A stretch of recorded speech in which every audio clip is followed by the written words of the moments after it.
Chapter 1, the 9th of August, was Willow Gardner's birthday, and she rose at dawn, her heart overflowing with joy as she began her morning toilette. Autumn, her maid, fastened a dew-kissed begonia into her hair, her praise unending. "My lady, you're in such high spirits today, you look even more radiant than the flowers. It seems a happy occasion truly brightens one's soul."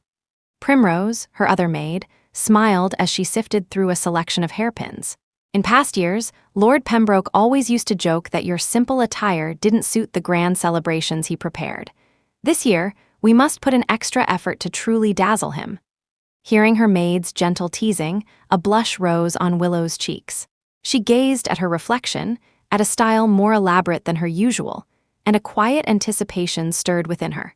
Willow recalled how, on this day in previous years, the entire marquisate would be festooned with lanterns and colorful banners, the staff bustling to prepare her celebration. She had once gone to see the preparations too early, earning a playful complaint from Ethan Pembroke for spoiling the surprise. So this year, she decided to wait in her own courtyard for him to come and fetch her. But the estate was strangely quiet. Not a single note of music, not a whisper of servants' calls, could be heard. Even Primrose, who was eager for the festivities, found it odd. "The year before last, my lord personally sang an opera for you. Last year, he made the whole garden of peonies bloom in the middle of autumn. What new trick is he preparing this year? Why is there no sound at all?" Curiosity piqued, Willow wanted to go and see for herself, but knowing how much Ethan loved his surprises, she reined in her impatience. As the sun began to set, the estate remained dark. Just as Autumn was wondering why the lanterns hadn't been lit, several footmen entered carrying large chests. "My lady, these are the birthday gifts Lord Pembroke has prepared for you. Please see if you like them." Primrose hurried forward to open the chests. Willow lifted the curtain of her sedan chair and leaned out, her hopeful eyes freezing as she saw the contents. The room was filled with 7 or 8 chests overflowing with silver ingots and jewelry. The items were tossed inside haphazardly, as if thrown in with great haste. Remembering the novel and fascinating clockwork trinkets Ethan had given her in years past, Willow found the sight of these vulgar riches utterly uninspired. "Where is Ethan?" she asked. "Why didn't he come with you?" The footmen exchanged uneasy glances, their words hesitant. "My lord, he went to the palace early this morning. It was his day off from court." For Ethan to go to the palace for no reason, it could only be for one person, Helena Lennox. Ever since the widowed Princess Helena had returned to the capital, Ethan, who had always been a homebody, had been going out more and more frequently. Now he wasn't even here for her birthday. A profound sense of loss washed over Willow. It was past midnight when Ethan finally returned. The candles in the bedchamber were still lit. Willow had been standing in the cold wind for a long time, waiting for him. "Ethan, where were you? I didn't see you all day." Ethan unfastened his cloak, his voice flat. "Helena has been in low spirits lately. I accompanied her out to clear her head." Willow was taken aback by his bluntness. A sense of grievance welled up inside her. "Why are you so close to her again?" Ethan disliked her questioning tone and frowned slightly. "Helena has just gone through such a terrible ordeal. We've known each other for many years, so naturally I need to look after her." Hearing this, Willow could no longer contain the gloom that had been building all day. "But she is a recent widow, and you are a married man. No matter how close you were in the past, you should maintain a proper distance." Ethan's expression instantly darkened. Seeing that an argument was about to erupt, Autumn quickly curtsied to change the subject. "My lord, my lady has been waiting for you all day, and the night air is chilly. Please, you should both go inside. The wine and dishes she prepared herself will get cold." Only then did Ethan seem to remember it was Willow's birthday. But his anger had not subsided. He left with a single, cutting remark, storming out in a huff. "I will overlook this since it was your birthday, but do not speak of Helena in my presence again." Watching his retreating back, Willow finally understood. He hadn't remembered her birthday at all. An indescribable disappointment flooded her heart, and she lowered her head, utterly dejected. Ethan's footman, terrified, immediately knelt on the ground and begged for forgiveness. "My lady, Lord Pembroke has been overwhelmed with matters lately and forgot your birthday for a moment. We, your humble servants, took it upon ourselves to prepare these gifts for you. Please, my lady, forgive us." Chapter 2. The servants had acted with the best of intentions. How could she possibly blame them? What hurt her was that Ethan, the man who had once loved her to the bone, who had always put her first no matter what, had stopped caring so much about her ever since Helena Lennox returned. A full day of anticipation had come to nothing. Willow felt utterly exhausted. She waved her hand, dismissing everyone, and entered her room alone. As silence fell around her, sorrow spread through her heart like wild weeds. She stared at the empty room, her mind a torrent of thoughts. 6 years ago, a car accident had left her in a vegetative state, her consciousness transmigrated into a historical novel. The system had forced her to win over the male lead. That male lead was Ethan Pembroke, the heir to the Marquis of Champing. He had been betrothed to Princess Helena since childhood, and they had grown up together. But on the year of her coming-of-age ceremony, Helena fell in love at first sight with General Alastair Vance at a banquet. She petitioned the emperor to break her engagement to Ethan and marry the general instead. Ethan had loved Helena for years, only to watch her marry another man. His heart was filled with a bitterness that he couldn't resolve, and he inevitably fell into a state of self-loathing. At that time, Ethan spent his days drinking away his sorrows on a mountain. The original owner of Willow's body had been out for a spring stroll when she met with an accident, falling off a cliff only to be fortuitously saved by him. The original soul had dispersed, and Willow, newly transmigrated, had taken over this body. Then, under the guidance of the system, she began a 3-year journey to win his heart. 3 years ago, she had finally completed all her missions and could have used the points she had accumulated to return to her reality. But Willow had hesitated. In the 3 years she spent with Ethan, she had slowly walked into his heart, becoming the light that illuminated his shadowed life. He, in turn, loved her to the bone, taking her before gods and Buddhas to swear an oath that without her, he would die. So for him, Willow had remained in this strange, unfamiliar world. They were soon married, and for 3 years, their life together was one of mutual respect and harmony. Willow thought she could be happy forever. Until 3 months ago, when Helena returned to the capital a widow. The Ethan who had promised to be devoted to her alone changed, and he began to revolve around Helena once more. The thought of it all brought Willow immense pain. Her heart felt constricted, yet she couldn't voice her feelings. Instead, she tentatively tried to awaken the system. From the day she had given up on returning home, the system had entered a dormant state and had not appeared since. And today, just like before, the system did not answer. Willow was deeply troubled. She remembered on their wedding night, she had told Ethan the secret of her system. She had even jokingly threatened him, saying that if he ever had a change of heart, she would abandon him and go home. Now, with Ethan wavering between two women, her jest had become a prophecy. If she really did go home, would he regret it? Willow couldn't help but wonder, but the more she thought, the more desolate she felt. The system had been gone for 3 years without a word. What chance did she have of going home now? The next morning, Ethan arrived at the main courtyard bearing birthday gifts. Looking at the man who appeared so calm and unbothered, Willow, who hadn't slept a wink, felt her heart grow heavier. She lowered her eyes, sipping her plain porridge without a word. Seeing her sullen mood, Ethan knew she hadn't let go of last night's events. He patiently tried to explain. Willow, my relationship with Helena is truly just that of childhood friends. She's in deep mourning, and I visit the palace so often because I'm afraid she might do something drastic. You should be able to understand my difficult position. I've been so busy lately that I even forgot your birthday. It's all my fault. The weather is lovely today. Shall I take you out for a stroll? Seeing his much softer attitude, Willow couldn't bring herself to continue giving him the cold shoulder and nodded. After breakfast, they went out. Along the way, Ethan picked up all sorts of novel trinkets and presented them to her, trying to win her favor. But Willow's spirits couldn't be lifted. She walked with her head down, lost in thought, and didn't notice the carriage hurtling straight towards her. She barely avoided it, twisting her ankle in the process. As a few of their servants were about to step forward and reprimand the driver, the carriage curtain was lifted, revealing Helena's bright face. She patted her chest, her tone full of feigned complaint. Willow, my dear, you're wearing such a lovely red dress today, but why weren't you watching where you were going? This horse is quite wild. It went mad the moment it saw you. You gave me such a fright. Willow knew that Helena had never liked her and enjoyed finding opportunities to mock her, both overtly and subtly. The road was wide, yet the carriage had come straight for her. It was clearly the driver's intention. But Helena shifted the blame, claiming it was Willow's fault. To make matters worse, Ethan scolded her in a low voice. "You were careless and nearly ran into Helena. Go and apologize to her at once." A piercing pain shot up from her fractured ankle, causing a thin layer of sweat to break out on Willow's skin.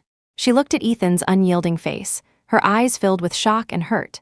The man who had been whispering sweet nothings to her just a moment ago now wouldn't even try to understand what had happened before forcing her to apologize, all because of Helena. He didn't care about her feelings at all. The stark contrast felt like a needle piercing her heart, a dense, sharp pain spreading through her. She clenched her fists, fighting back tears, stubbornly refusing to say she was sorry. Chapter 3, Ethan knew her stubborn nature. Seeing that she wouldn't budge, he had no choice but to step forward and apologize himself. Helena, however, was exceptionally gracious to him. She took a string of prayer beads from her sleeve and began to finger them. "Ethan, I've been feeling restless lately and was thinking of going to Goy Temple to offer some prayers. Who would have thought I'd run into you the moment I stepped out? It must be fate. If you and Willow, my dear, have nothing planned today, why don't you accompany me up the mountain?" Without a second thought, Ethan agreed, completely ignoring Willow's freshly sprained ankle as he pulled her into the carriage. When the carriage reached the foot of the mountain, a monk from Goy Temple was already waiting. He greeted them with a solemn chant. "Esteemed patrons, please ascend the mountain on foot to show your piety to the Buddha." Upon hearing this, the group had no choice but to abandon the carriage. Helena, pampered and frail, was out of breath after just a few steps. Willow, with her injured ankle, found climbing incredibly arduous and fell far behind. Ethan looked at the two women struggling, one ahead and one behind. After a moment's hesitation, he broke off a branch and handed it to Willow. "Willow, use this to support yourself. Take your time, don't rush. We'll wait for you at the top." With that, he lifted Helena onto his back and headed up the mountainside.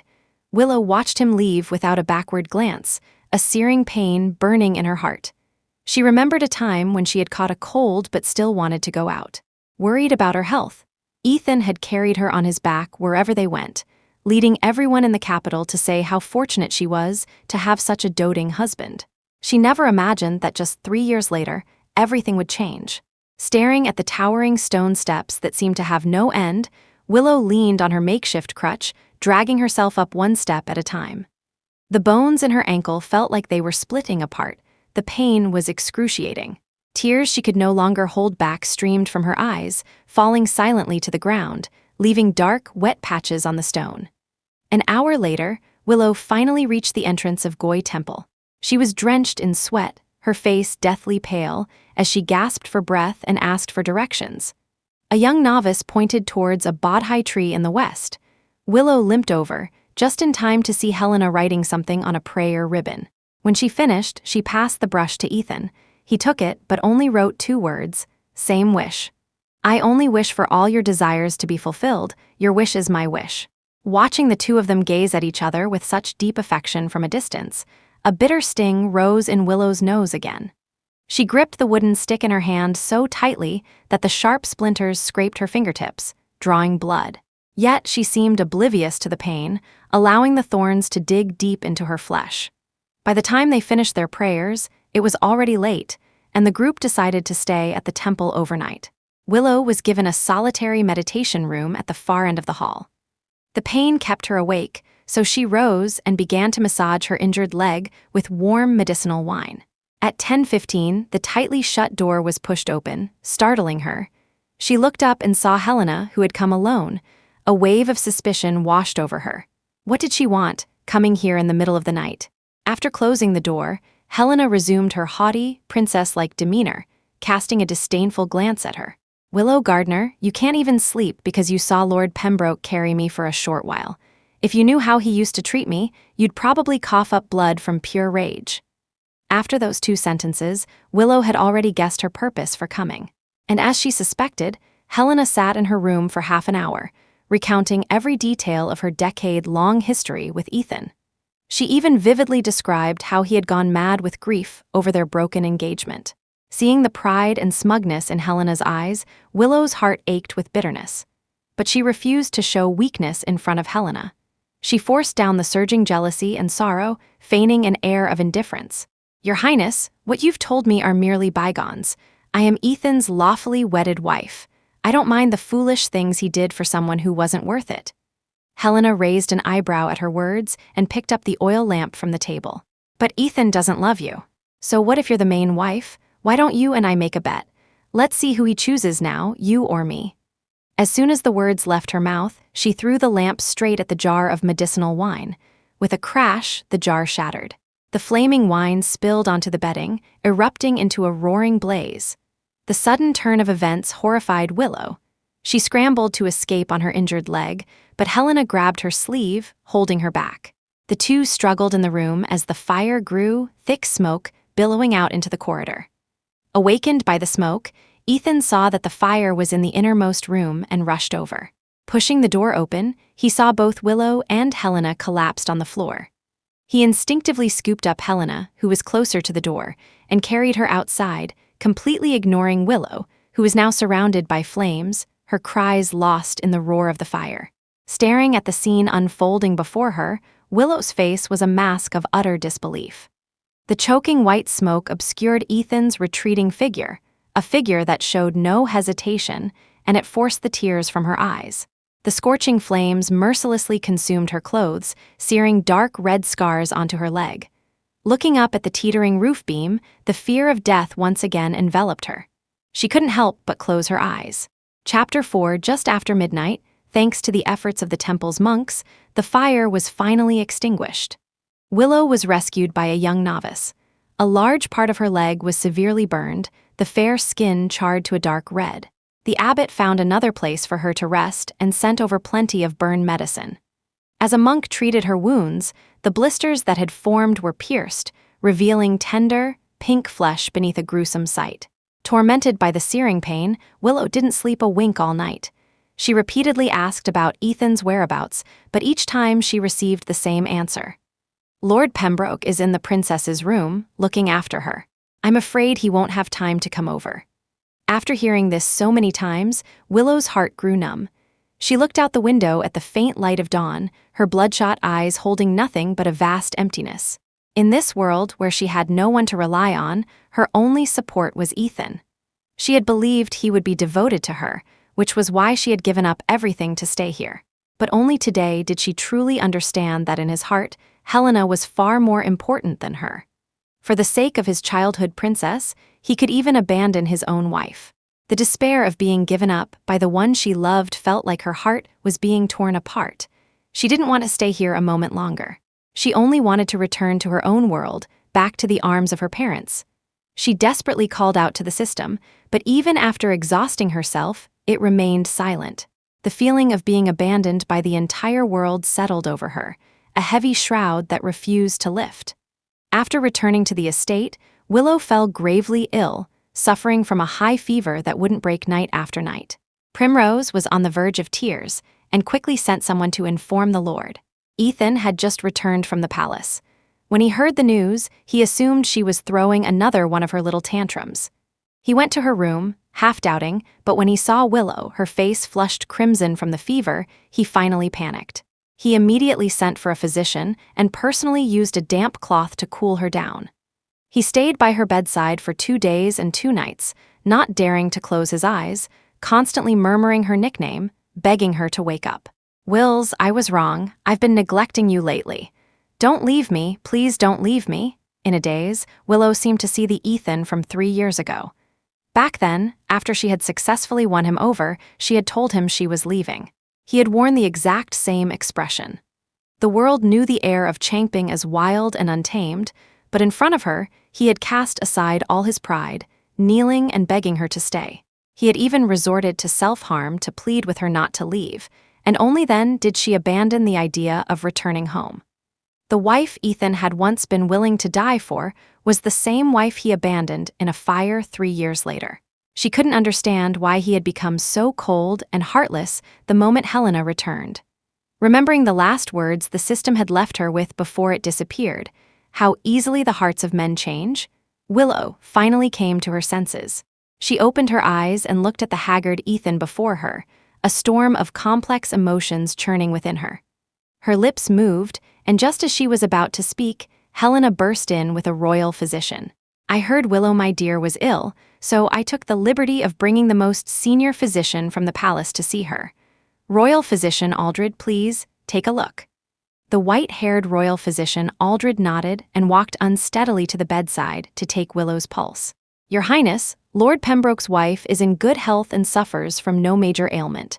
The reason for her fever and unconsciousness these past few days is due to the consumption of heart flame powder." Helena gasped in feigned surprise, her eyes wide with shock. "My dear, why on earth would you take heart flame powder? Could it be that you were unhappy knowing Ethan was with me at the palace? If that's the case, then I apologize. But you have a delicate constitution. You mustn't resort to faking illness to win favor anymore. You'll do permanent damage to your health." The medicine bowl in Ethan's hand crashed to the floor, shattering into pieces. He shot to his feet, his face a mask of astonishment and disappointment. He had clearly believed their coordinated performance. Willow, still weak from her illness, her mind in a fog, took a long moment to process what had just happened. She grabbed Ethan's sleeve, desperately trying to explain, her pale face flushing again with agitation. "Ethan, I was truly sick. Before she could finish, Helena cut her off, her tone dripping with sarcasm. "My dear, are you suggesting royal physician Aldred misdiagnosed you? He is my royal father's personal physician. You should think carefully before you lie. You've always been fond of using little tricks to manipulate people, even telling tall tales about some system and going home." Willow froze, staring blankly at Ethan. She couldn't believe he would tell Helena such an intimate secret between them. Ethan, already suspicious of her, looked even colder now after hearing these inflammatory words. He shook off Willow's hand, his voice filled with anger. "Willow Gardner, if you claim you're not lying, then summon your system right here in front of me. I will only believe you when I see you go home with my own eyes." Chapter 5. Those words crashed down on Willow like a clap of thunder. She opened her mouth but couldn't utter a single word. Images of the past flashed through her mind. Whenever they had argued before, she would always bring up going home. And every time, Ethan would come to her with red-rimmed eyes and apologize, begging her not to mention the system again, terrified that his words might become a self-fulfilling prophecy. But now, he didn't believe her at all. He was even pushing her to summon the system, no longer afraid that she would leave. The man before her looked the same, but to Willow, he was a complete stranger. Her heart felt like dead ashes. She closed her eyes and called out to the system in her mind. But a quarter of an hour passed, and the system still didn't respond. Ethan let out a cold laugh. Helena fanned the flames from the side, gloating. "What system? My dear, that is the most absurd lie. I suppose only someone as pure-hearted as Ethan would be fooled by you." Ethan's anger reached its peak. He gave Willow a dark, heavy look, his eyes brimming with a gloomy fury. "Willow Gardner, how could you tell such a monstrous lie? Did you ever have a shred of affection for me as your husband? And to think I trusted you for so long?" After venting his frustration, Ethan dismissed all the expensive physicians he had summoned and stopped all her medicine. Finally, he ordered the main courtyard to be sealed off, commanding Willow to stay in her room and reflect on her actions, forbidding her from taking a single step outside.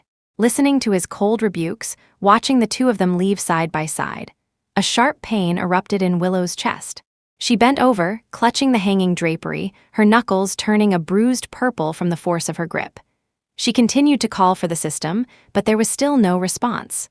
Time slowly trickled by, and the sky darkened.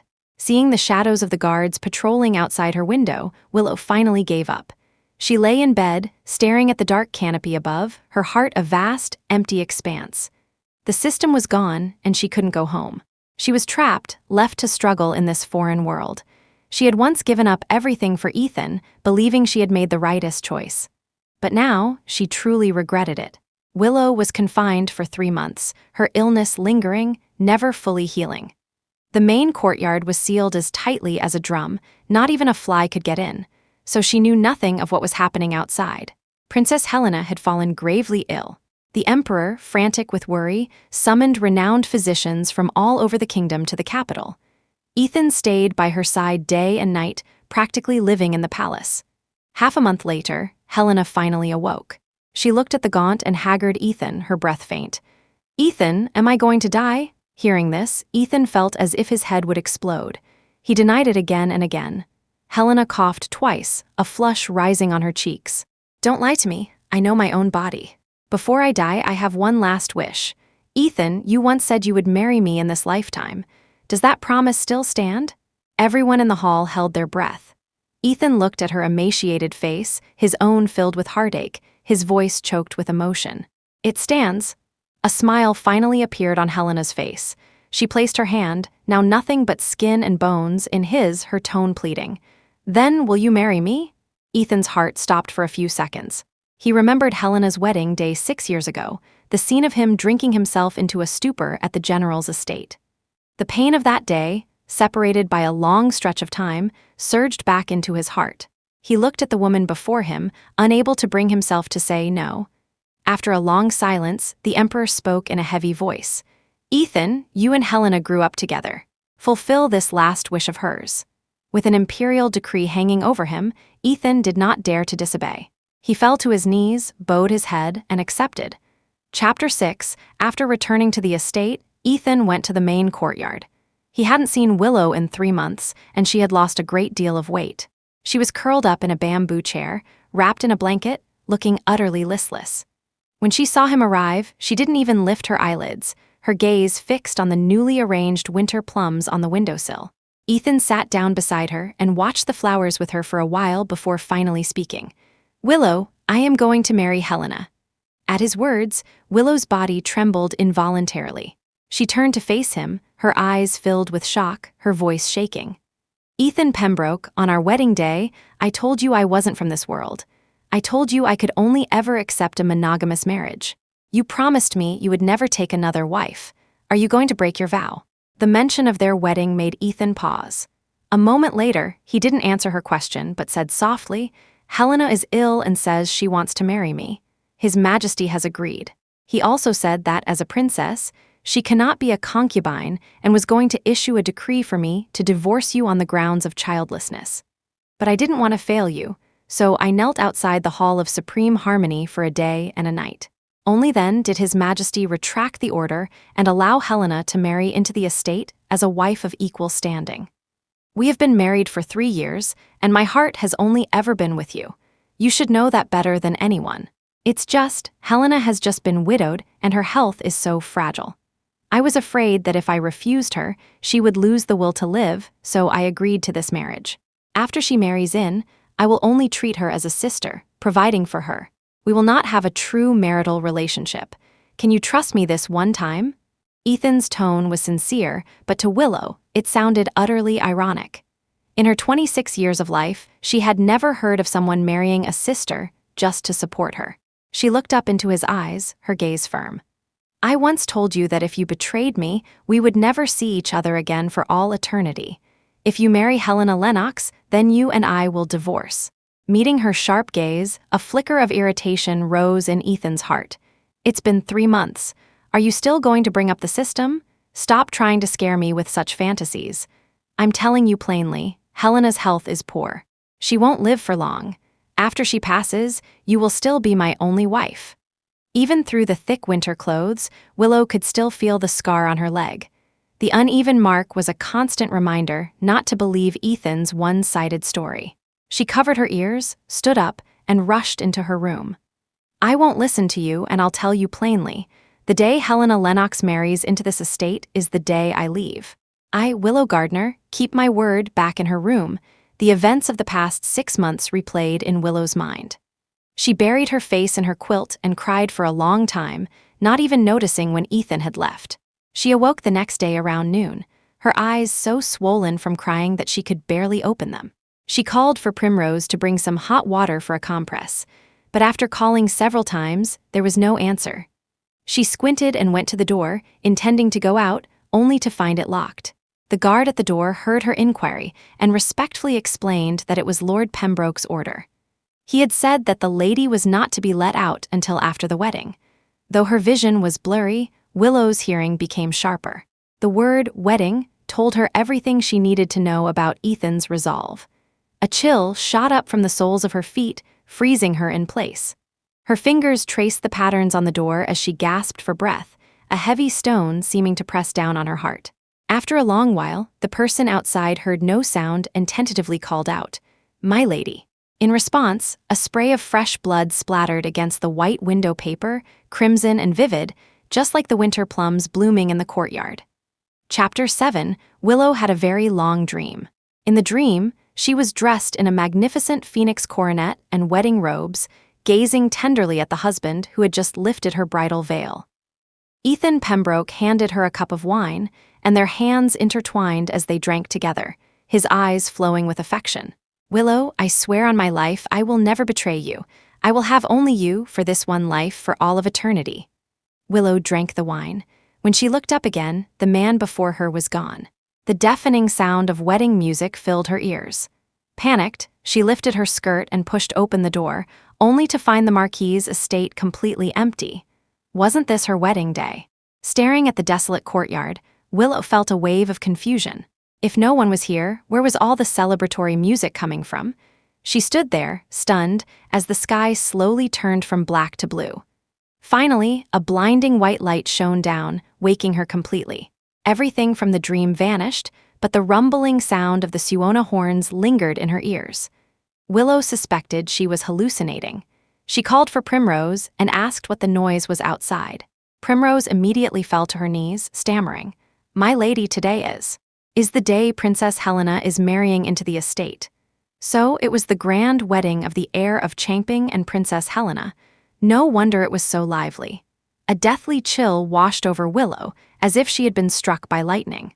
She managed a pale smile as she groggily rose and walked to her writing desk.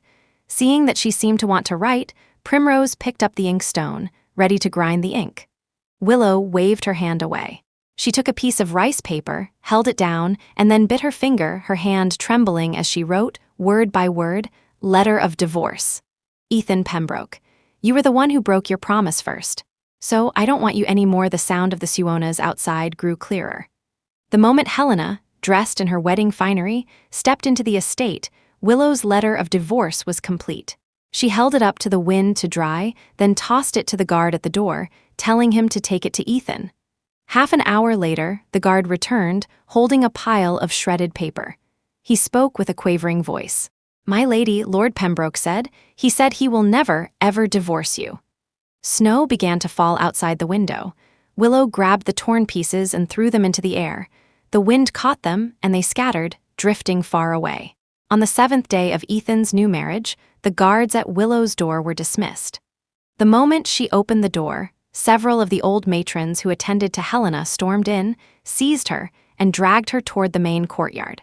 Though Helena had also lost weight, her arrogant demeanor was unchanged.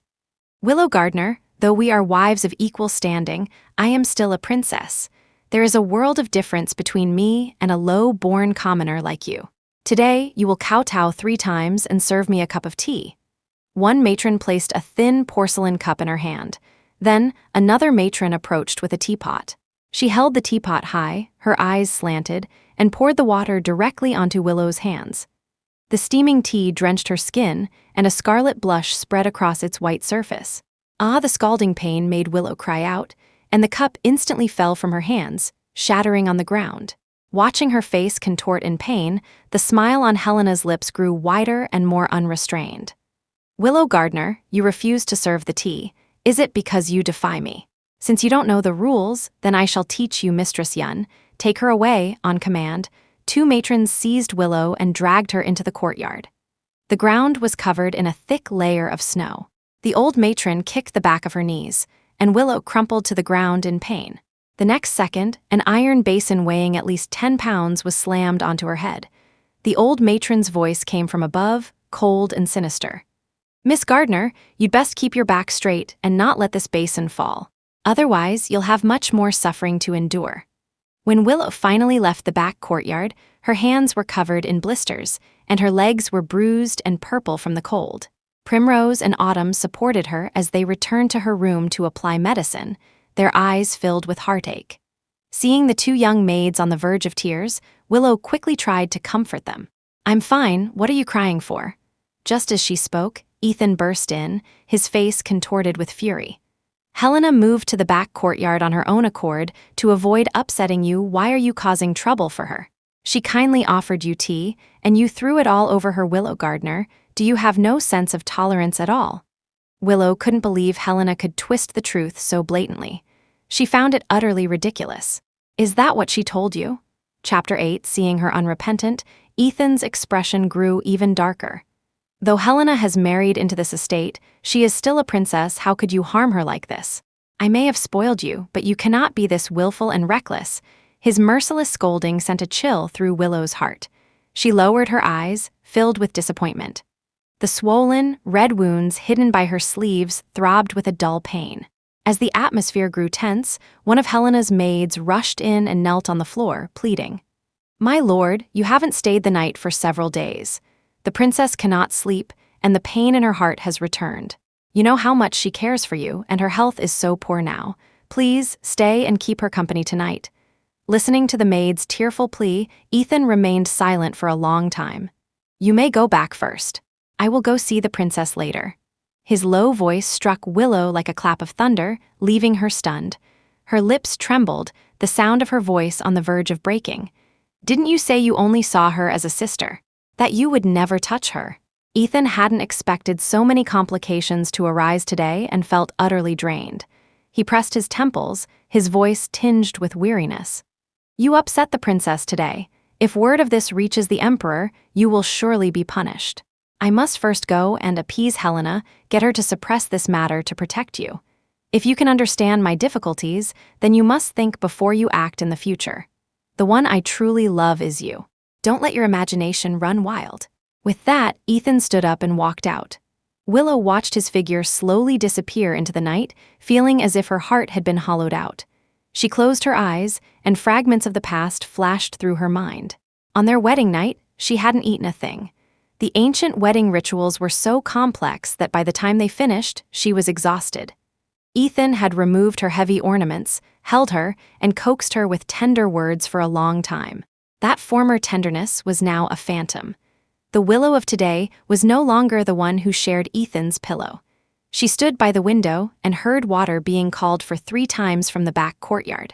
The affection that had enveloped her heart for 6 years completely dissipated in the cold wind of that one night. Willow didn't leave her room for the entire winter.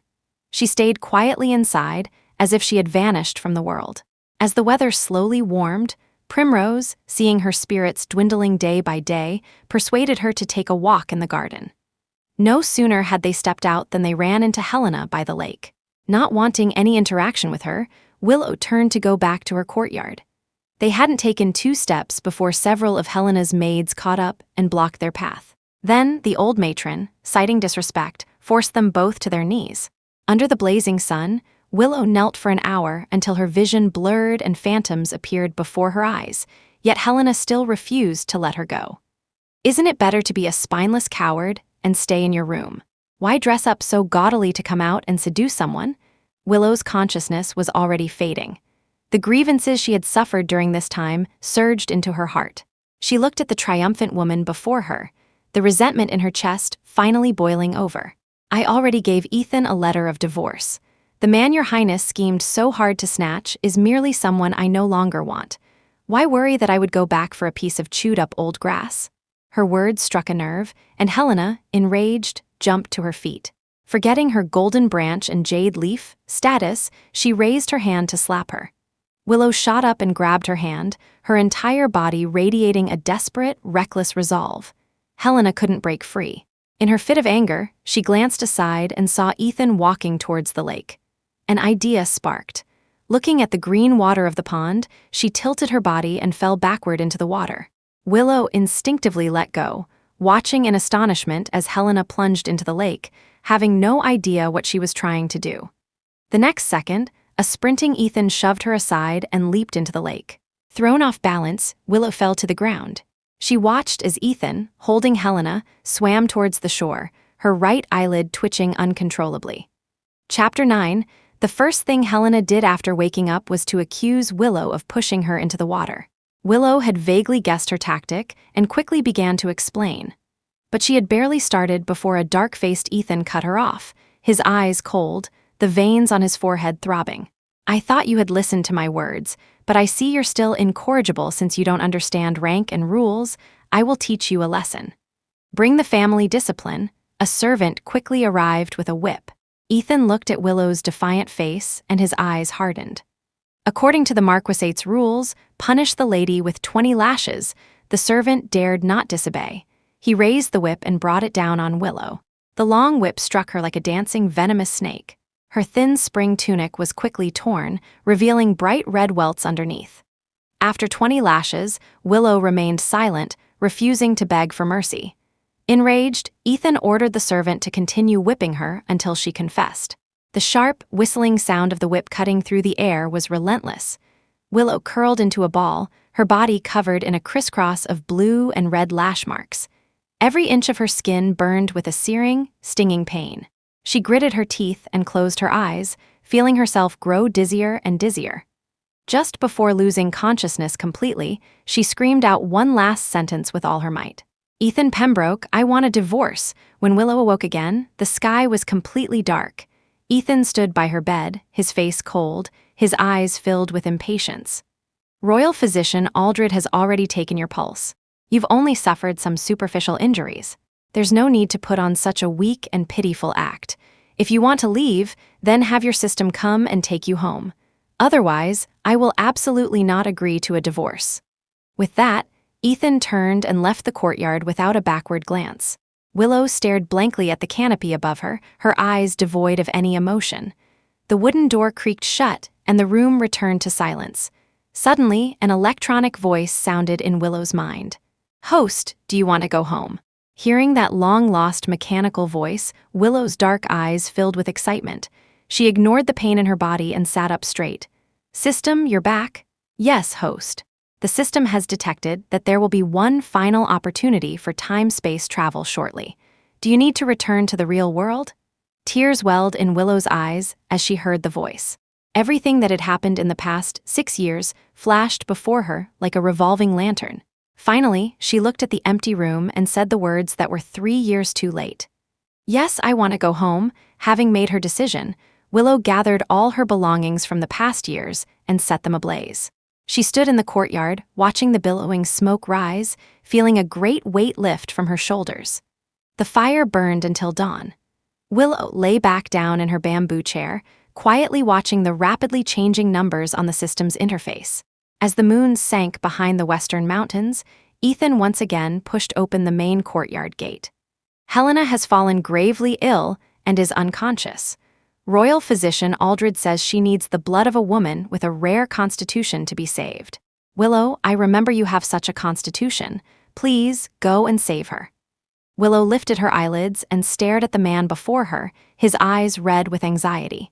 She vaguely remembered 2 years ago when she had merely tripped and scraped her skin. Ethan had been unable to sleep, following her around for 2 days applying medicine. Times had changed. The man who couldn't bear to see her suffer the slightest injury was now asking for her blood for another woman. Willow couldn't help but let out a soft laugh. Seeing her indifferent expression, Ethan assumed she was going to refuse and had already prepared his arguments. Just as he was about to speak, Willow nodded calmly. Then, covered in wounds, she stood up unsteadily and walked alone towards the back courtyard.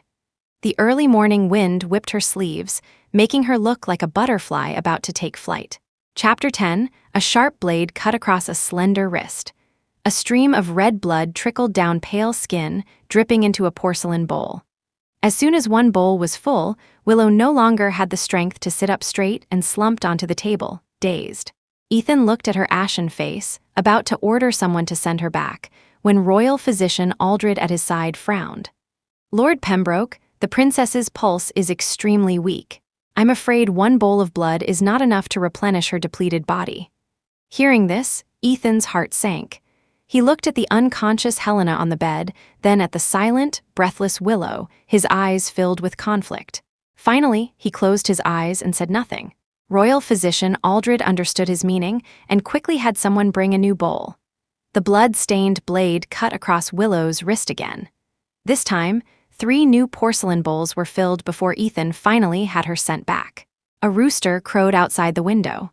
Royal physician Aldred respectfully presented a prescription. Ethan took it and glanced at it, then headed towards the kitchen with the bowls of blood.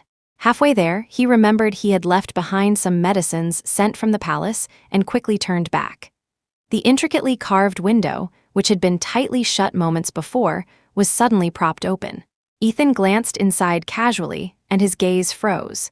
Helena, who had been lying unconscious on the bed just a moment ago, was now awake and stretching lazily.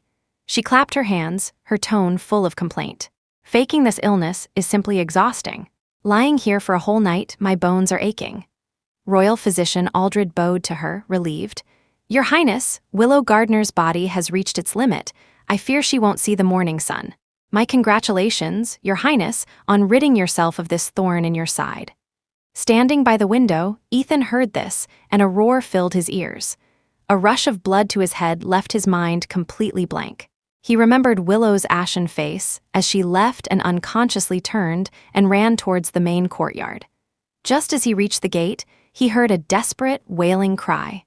The mournful sound was like the prelude to a terrible tragedy. An unprecedented wave of despair and panic surged in Ethan's heart. He threw open the door like a madman and burst in, only to see Willow collapsed on the floor, a heavy aura of death emanating from her. He shoved aside the maids surrounding her and swept her up into a tight embrace. "Wills! The sudden warmth brought a fleeting moment of clarity to Willow. She used the last of her strength to open her heavy eyelids and saw Ethan. She let out her final breath, whispering softly, "I'm going home now. Congratulations, Ethan Pembroke, you got what you wished for."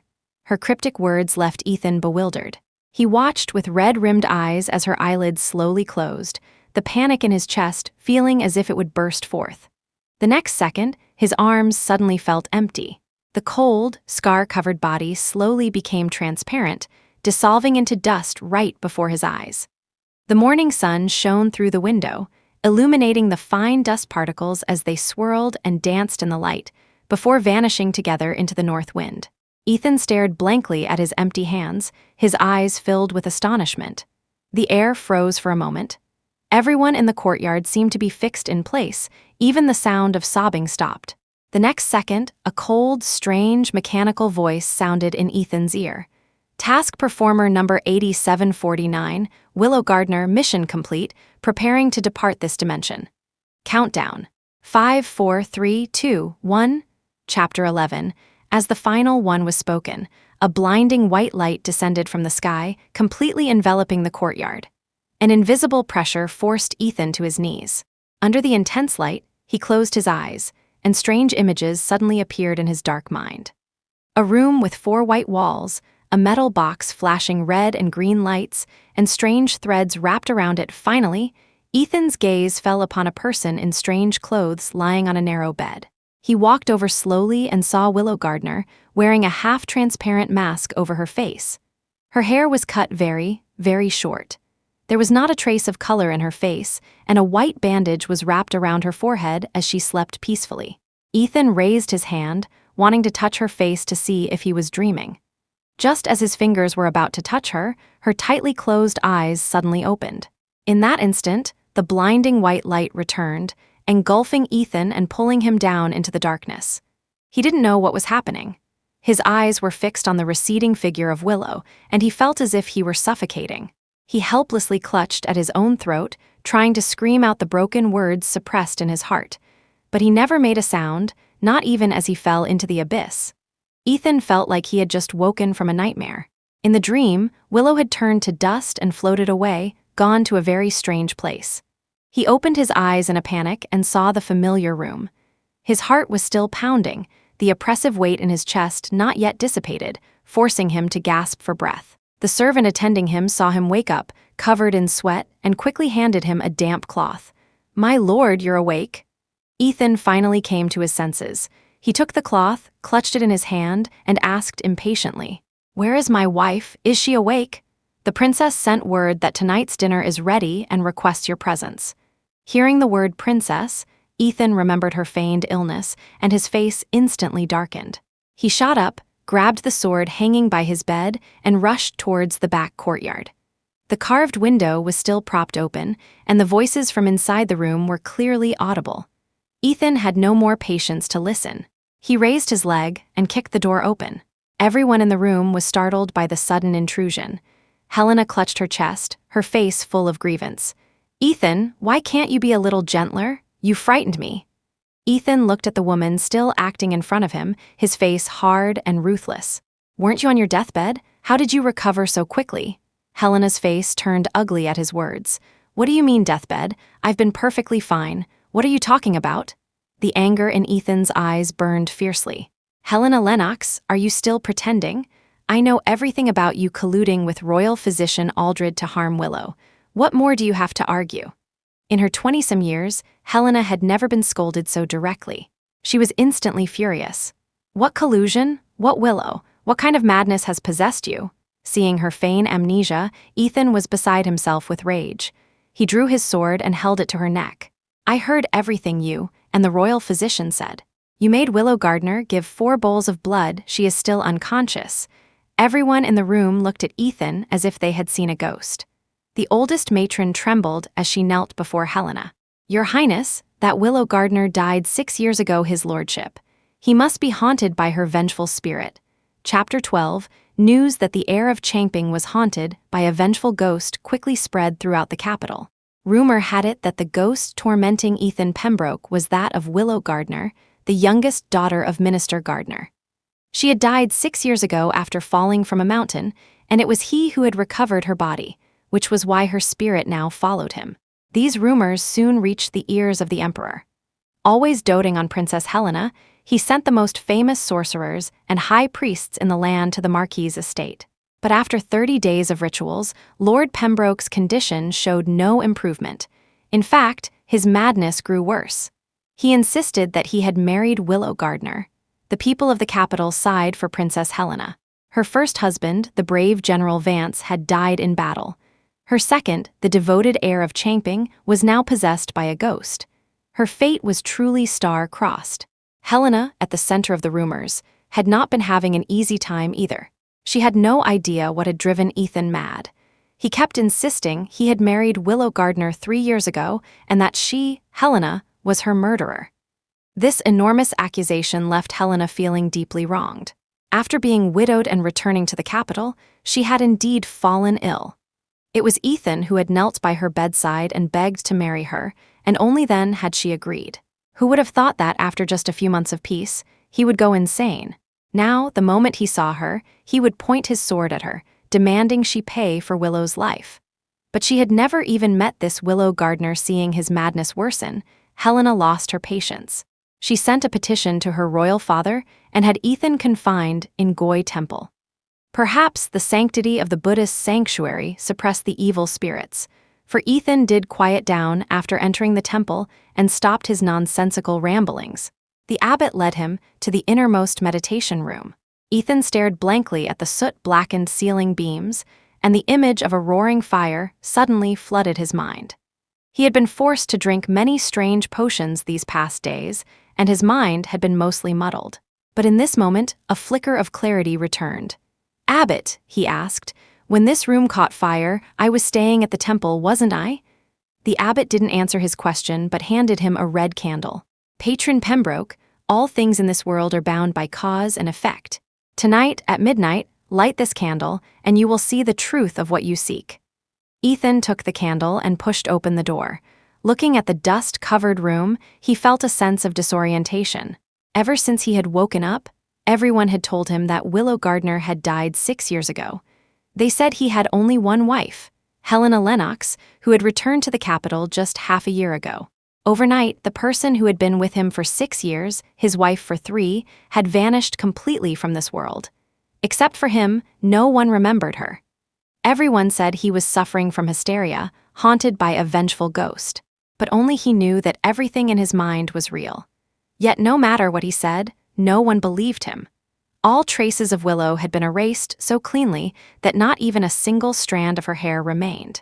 It wasn't until he arrived at Goi Temple and met the abbot that Ethan finally found someone who believed him. He gripped the red candle tightly, his eyes fixed on the window, silently waiting for midnight to arrive. Chapter 13, as the red candle dripped wax, a fierce wind howled outside the temple. Ethan watched the flickering flame, feeling a hazy quality to its red glow that coaxed his eyes shut. The moment he closed them, the cold, strange, mechanical voice appeared in his mind once more. "Ethan Pembroke, hello. System number 323 at your service." Hearing that unfamiliar yet familiar voice, Ethan's heart began to pound. He subconsciously clenched his fists and swallowed hard. "Are you the system that Willow spoke of? Where did you take her?" "Correct. Willow Gardner has completed her mission and returned to the real world." The system's direct, no-nonsense reply made Ethan even more anxious, and he unleashed a barrage of questions. After the system answered each one, he finally pieced together the truth. He was the male lead in a historical novel. After being abandoned by the original female lead, he was supposed to have waited faithfully for Helena's return while building his power in the capital. But because he had unexpectedly awakened a self-aware consciousness, he had allowed himself to fall into despair. This caused the main plot to deviate significantly from the original storyline. To prevent this from affecting the final outcome, the system summoned Willow Gardner from another dimension and guided her through various capture missions, using a repair patch to get the male lead back on track. 3 years ago, Willow had successfully completed all her missions and was supposed to leave this world and return to her own. But she had become entangled in personal feelings and refused to leave. So, the system had to extend the storyline, delaying the female lead's return to the capital. The system set a 3-year deadline. In the end, due to excessive interference in the plot, it exhausted all its energy and fell into a dormant state. When the 3 years were up, the supporting character, General Alistair Vance, died according to the original ending, and the female lead, Helena, returned to the capital. Ethan Pembroke, having been repaired by Willow, returned to the main storyline and became entangled with Helena once more. When the system awoke, Willow had already lost her desire to stay in this world, so it followed the plot and sent her back, erasing all memories and traces of her existence here. And Ethan, because his sealed self-awareness had reawakened, was not subject to the memory wipe. "Ethan Pembroke, as the male lead of the world beneath my feet, you must follow the main plot and complete all endings to maintain the order of this world." Ethan still had many questions and ignored the system's warning, continuing to press on. The system explained that everything should have ended 3 years ago when the mission was completed. But because Willow violated the rules and revealed her true identity to the male lead, a problem arose in the perfectly completed mission. Ethan's sealed self-awareness, upon learning of the system's existence, seized control of his body and married Willow Gardner. Fortunately, the bond between the male and female leads was deep. After Helena's return, the influence of the self-aware personality weakened. The system, assessing the situation, determined that the story could return to its proper course and sent Willow away. However, this act caused that self-aware personality to completely break free from the system's control. To ensure the smooth progression of the plot, the system had appeared before Ethan once again. "Ethan Pembroke, this system warns you again. If you do not follow the main plot, all storylines in this world will collapse, and you and everyone else in this world will be frozen in time." Frozen. Like the day Willow left, when time stopped and everyone was motionless. Ethan recalled the events of that day, and an unbearable pain surged in his chest again. He didn't care what happened to this world. He didn't care if he had a tomorrow. To him, a world without Willow, a tomorrow without Willow, was no different from being frozen in time. Chapter 14. If the world is frozen, then the system will also fall into a permanent slumber, won't it? Ethan's counter-question caused the usually quick and intelligent system to stutter. When he received no answer, he knew he had guessed correctly. As the absolute protagonist who could determine the life or death of this world, the system couldn't erase him as it had erased Willow. That was why he was able to see it now. And the reason the system wanted to see him was simply to maintain the normal and stable operation of this world. This wasn't just a matter of forced programming. It was about whether the system itself could continue to function. Ethan and the system were tied together, 2 grasshoppers on the same rope. They would rise or fall together. After understanding this, Ethan's heart finally settled and he began to negotiate. "You want me to follow the main plot? Fine, but Willow must come back." Apologies. Willow Gardner's soul left her body in an accident 6 years ago, which is why she was dispatched to this world by the Time-Space Administration. She has now completed all missions and returned to her original world, where she has awoken. The system has no authority to summon her soul. Hearing this, Ethan fell silent for a long time before asking in a hoarse voice for something else. "Then can you send me to her dimension?" "Apologies, Ethan Pembroke. You are the protagonist of this world. Once you leave this world, you will completely cease to exist. Furthermore, Willow Gardner's soul belongs to a higher dimensional spacetime. Your data is too thin to be transmitted to that dimension." The cold, blunt words struck Ethan's heart like a heavy hammer, shattering all his fantasies. A wave of loss and sorrow completely enveloped him. The pain spreading from his chest made his shoulders tremble uncontrollably. The system, having gathered some data from this conversation, sensed Ethan's emotional shift and proactively offered a solution. The system cannot achieve cross-dimensional soul transmission, but it can establish a temporary link. Ethan Pembroke, as long as you continue to follow the main plot, this system can connect you to Willow Gardner's dimension through dreams. You can see her often. For Ethan, this offer was the only lifeline in a deep ocean. A look of disbelief flashed across his face, his eyes filled with hope. "Can I speak to Willow?" "Apologies, Ethan Pembroke. You can only appear as a dream phantom. You can see Willow Gardner's world and you can make sounds, but due to dimensional restrictions, she will not hear anything you say, nor will she be able to sense your presence." The hope that had just been rekindled in Ethan's heart dimmed again. But compared to the finality of being separated by life and death, never to meet again, being able to see Willow in his dreams was at least some small comfort. After Ethan agreed, the system vanished once more. He opened his eyes. The red candle before him had just dripped its last red tear and extinguished. He looked at the pale light of dawn on the horizon, his mind a whirlwind of thoughts. After meeting the system, he finally understood why he had wavered between Helena and Willow. The system wanted him to love Helena, so no matter how she hurt or abandoned him, he couldn't let her go. The moment she appeared, his gaze would automatically lock onto her. But the new personality, the one that had awakened with self-awareness, had fallen in love with Willow during its struggle against the system. The old and new personalities had unconsciously fought for control of his body. That was why he would say he only loved Willow, while at the same time being unable to resist being good to Helena. And Willow's death had fully awakened the new personality. He had taken over this body, appearing mad as he mourned for the love who had long since departed. No one else knew how much Ethan Pembroke loved Willow Gardner. Chapter 15, the 9 o'clock alarm rang, successfully waking Willow Gardner from her dream. She rubbed her eyes, looked at the white ceiling, and let out a big yawn, lingering in bed, unwilling to get up.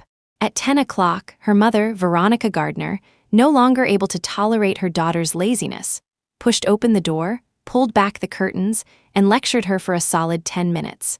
Only then did Willow sheepishly shuffle into the bathroom to brush her teeth. But her mother's nagging continued from the living room, making her sigh repeatedly. It had only been a month since she had woken up, and her mother had already reverted from a doting, gentle figure to her former fierce self. This illness protection period was far too short, Willow lamented silently, then obediently walked to the dining table and started nibbling on a warm bun. Veronica sat beside her, checking her medication, her words never ceasing. "Wills, the doctor may have said you're fine, but you were in bed for 6 years. Your body is definitely weaker than others. I agreed to let you go to this conference, but you have to be mindful at all times. If you feel uncomfortable anywhere, have Sasha take you to the hospital immediately." Willow nodded like a chick pecking at grain, not daring to object. Seeing her so obedient, Veronica still couldn't rest easy. She picked up her phone and sent a message to Sasha, reminding her again. A moment later, a message from Sasha popped up on Willow's phone. "Wills, your mom has forbidden me from getting you coffee. You can just give up on that idea. What is coffee?" In his dream, Ethan Pembroke observed Willow's life. When he saw something he didn't understand, he would habitually ask the system. The system quickly pulled up the information and explained it clearly. Ethan listened, repeating the explanation to himself in his mind. He floated in mid-air, watching Willow leave the house with her bag, hail a car, and quickly arrive at a destination miles away. This mode of transport, faster than horseback, astonished him. Over the past few days, through the system, he had learned about things called home appliances like smartphones, computers, and sofas, and had grasped some basic information about her world. But when he followed Willow out of her house and saw a world so completely different from his own, he was still profoundly shaken. After the shock, an indescribably complex feeling washed over him. It was only after seeing all of this with his own eyes that Ethan finally understood what Willow had given up 3 years ago. She had left behind her loving parents and friends, abandoned a convenient and efficient life, and chosen to stay in a world that had nothing. But he had never believed the things she said. He thought she had just concocted some fantastical stories to deceive him. She had given everything, even her life, for him. But what had he done? He had threatened her with death to make her stay, separating her from her family and home. He had broken his vow of having only one partner for life, betraying her sincere heart. He had caused her so much harm, made her taste so much bitterness. He had driven her back to her reality, telling her with his own actions that she had made the wrong choice. Those memories buried deep in his heart surged up again. Every scene that flashed before him was like a razor blade, scarring his heart. Regret and guilt washed over him like a tide, making it impossible for him to continue following Willow with a clear conscience. Whenever he saw her face, brimming with smiles, he couldn't help but remember her eyes, devoid of any attachment, as she lay in his arms. He remembered what the system had said when he first entered the dream, and the pain in his chest felt like it was suffocating him. After successfully completing the capture mission, Willow Gardner earned a total of 99 points. 5,000 of these were used to purchase a time-space travel machine to return to the real world. All remaining points were exchanged for an amnesia potion, which she consumed. Based on the dosage of these 49.99 units of amnesia potion, Willow Gardner will forget all memories of this world for 49.99 years. If a person lives to be 100 and reincarnates once, then 49.99 years is 50 reincarnations. And the bonds of love between people last, at most, for 10 lifetimes.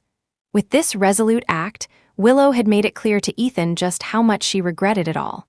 She regretted staying for him, regretted being his wife for 3 years, regretted ever meeting him. So she had severed all possibilities just to ensure they would never meet again for all eternity. What Willow Gardner said, she did. Chapter 16, when Willow arrived at the auditorium, Sasha was already there, waving at her from their seats.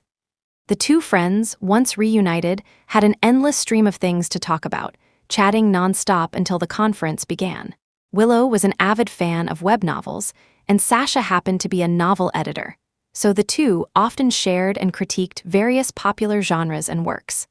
The conference they were attending today was a web novel reading and sharing seminar, featuring many well-known authors. Sasha had gotten 2 tickets and brought Willow along to join in the excitement. Although the faces on stage were unfamiliar, the announcement of their names drew gasps of excitement from the audience. From female-oriented to male-oriented genres, from short stories to epic sagas, the industry's top writers took the stage one by one, sharing their creative experiences and discussing the future of the industry with fellow authors and readers. Willow listened with rapt attention, feeling a little reluctant when she saw the conference was about to end. The last person to take the stage was a young man in a plaid shirt and black-rimmed glasses who looked very much like a programmer. "Hello everyone, I am Luna Nock's editor. I came to this conference today to talk to you all about Luna Nock's creative journey." The name caused a stir in the audience. Hearing the murmurs around her, Willow leaned over and whispered to Sasha, asking who Luna Nock was. Sasha quickly filled her in. Luna Nock is a very famous author in the male-oriented genre. He only wrote 1 book, The World Beneath My Feet, which gained a huge following as soon as it was released. It topped the newcomers chart for 22 consecutive months. The author was in a car accident when the book was a few hundred chapters in and hasn't updated in 6 years. Readers have been waiting for Luna Nock to return and finish the story. But a month ago, there were rumors that he had passed away. If that's true, the book will probably be forever stuck at a few hundred chapters. Hearing the regret in Sasha's voice, Willow also felt a sense of loss. Though she hadn't read the book, as a reader, she could empathize with this kind of tragic, unfinished symphony. After finishing his presentation, the editor on stage bowed deeply to the audience, his tone heavy. As you may have heard, Luna Nacht passed away last month. As his editor, I am deeply saddened by his personal tragedy, and I also lament the fall of a genius and the fact that a masterpiece will remain unfinished. The reason I am representing Luna Nacht at this conference today is for another purpose. Although The World Beneath My Feet stopped at a few hundred chapters, Luna Nacht had already created the outline for the rest of the story before his accident. His last wish was for us to make this outline public. Any writers or readers interested in The World Beneath My Feet are free to create their own works based on this outline. Though Luna Nacht may have set, the journey of his hero, Ethan Pembroke, to conquer the world will never stop. His words sent the auditorium into a frenzy. Sasha grabbed Willow's hand, her expression ecstatic. How amazing is Luna Nacht? To not disappoint his readers, he even released the outline for the rest of the story. It must be some comfort to the readers who have been waiting so patiently. Willow was also stunned by the news and suddenly felt a strong interest in the book. Sasha, noticing this, sent her the link to the novel and then casually mentioned, "Oh, by the way, there's a supporting character in this novel who is also named Willow Gardner. Same name as you, Chapter 17." After returning home, Willow clicked the link, which took her to the novel's introduction page. Seeing the 6-year gap between the latest chapter, titled Outline, and the previous one, she couldn't help but feel a pang of sorrow. She first clicked on the comment section, which was rapidly filling with new posts. She watched as readers, drawn in by the update notification, expressed their complex emotions, and she felt a mix of feelings herself. One comment that scrolled by caught her attention. If it weren't for the car accident on June 17, 2018, the great author would have personally led Ethan to the pinnacle of power. June 17, 2018.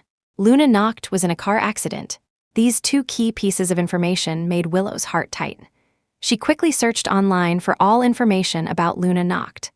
Luna Nacht, web novel author, rose to fame with his 2017 novel, The World Beneath My Feet, on the Genesis website. On June 17, 2018, he suffered brain damage in a car accident. On August 3, 2024, he passed away at Capital General Hospital. Staring at the confirmed information, Willow froze. The day of her car accident was also June 17, 2018. Could she and Luna Nacht have been in the same accident? She quickly searched for news about her own accident on that day, and sure enough, saw the name Luna Nacht in the report. Willow had been in a coma for 6 years and couldn't remember what had happened on the day of the crash. After she woke up, everyone around her, afraid of upsetting her, had never mentioned it. It was only now, seeing these photos from the scene, that faint, blurry memories began to surface. It was summer break. She had just flown back from the capital and was on a bus home. Halfway through the ride, a small, thin boy standing in front of her fainted from low blood sugar. She gave him her seat. The boy thanked her profusely. Seeing that she was holding a few novels, he struck up a conversation, saying that he also wrote novels. Willow was curious about the name of his book. Just as she was about to ask, a drunk driver in a sports car crashed straight into the bus. So that boy was Luna Nacht. They had both been in the accident. She had been in a vegetative state for 6 years before waking up. He, however, had suffered a severe head injury that reduced his intellect to that of a child, rendering him unable to write again. Willow let out a long sigh. Watching all this unfold, Ethan Pembroke stood stunned for a long time. He summoned the system, wanting to understand the full story. Ethan Pembroke, you are the male protagonist of the novel, The World Beneath My Feet. The original author of this book is a web novelist named Luna Nacht. He stopped writing 6 years ago due to a car accident, and your main storyline came to a halt. Because the original author's mind was thrown into chaos by the head injury, you developed a second personality and gradually awakened a self-awareness. So Willow came to my world because they were in the same car accident. The system pinged as it began to search for information. Apologies, this system does not have permission to access the database of a higher dimensional spacetime and cannot give you a definitive answer. However, based on existing facts, it is speculated that Luna Nacht, having received a kindness from Willow Gardner, felt a certain gratitude towards her and used some means to send her soul to this world. helping her awaken from her vegetative state in the form of a mission. So Willow had come to him because Luna Noct wanted to repay a debt of kindness. This sudden revelation hit Ethan hard. He had prided himself on his noble birth, his skills in both literature and martial arts, and his ambition to bring order to the world. But a sudden, unexpected truth had made it painfully clear that everything he possessed, the future he yearned for, the glory he pursued, was all just a phantom dream from someone else's pen. He seemed free, but in reality, he was a puppet at the mercy of others, constrained at every turn, his love and hate manipulated by another. If Willow hadn't suddenly appeared in his world, he would never have escaped this fate of being controlled. But he had snuffed out that hope with his own hands. She would never return to his world, not in 10 years, not in 100, whether he existed or was destroyed. He was destined to be a puppet in someone else's story. Faced with this ridiculous and hopeless truth, Ethan felt his own insignificance for the first time. An endless night descended upon his life. He let his hands fall limply, and the last glimmer of light in his eyes vanished. Chapter 18, after Luna Noct's last will and testament was made public, a wave of fan continuations swept the internet. After reading the few hundred chapters of The World Beneath My Feet, Willow was left wanting more. She picked a few highly rated continuations to read, but always felt that something was missing. She couldn't help but complain to Sasha and asked her to use her extensive network to find a continuation that suited her tastes. Just as she sent the message, Veronica came in and urged her to go to bed early. Willow had no choice but to obey, turning off the light and drifting off to sleep. She had a very strange dream. In the dream, she possessed the body of the Willow gardener from the book. Miraculously, she didn't die and even embarked on a heart-wrenching, life-and-death romance with Ethan Pembroke. At the end of the story, she returned to the real world, forgetting everything from the past. When Willow woke up, she found the dream incredibly mysterious and immediately grabbed her phone to type out several thousand words, sharing her dream with Sasha. Only after sending it did she see that Sasha, a creature of the night, had replied to her message from the previous day. "I knew it, great minds think alike. I read those continuations too and felt the exact same way. Their writing follows the outline, but they've added so many weird plots that they've completely ruined the male lead's character. It made me so angry reading it in the middle of the night. I'm tempted to pick up the pen and continue it myself." Sasha wanted to continue the book. Seeing this message, a spark of anticipation lit up in Willow's heart. Sasha was very talented in literature, but she was too lazy for daily updates, which was why she had chosen to become a novel editor. Since she and Sasha had the same taste, why not encourage Sasha to continue the story? The more Willow thought about it, the more hopeful she became. She sent dozens of messages expressing her excitement and support for Sasha taking over the project. A short while later, Sasha replied, saying she had already started brainstorming the plot and that Willow's dream had given her inspiration. She was planning to give it a major overhaul. Major overhaul. Willow paused at those words, then typed out, "Is that a good idea?" and sent it. Sasha replied with righteous indignation, "I'm just writing it for fun, I won't publish it. It's just for you to read. Don't you want to see it?" Willow very much wanted to see it, so she didn't raise any further objections. Ethan woke from his dream feeling like his heart was dead ashes. He returned to a state of drinking away his sorrows, listless and dejected. The system urged him to complete the main plot. He tossed aside an empty wine jug, a look of indifference on his face. "Luna Noct is dead. Why are you still forcing me to follow the plot?" The system's voice was as cold as ever.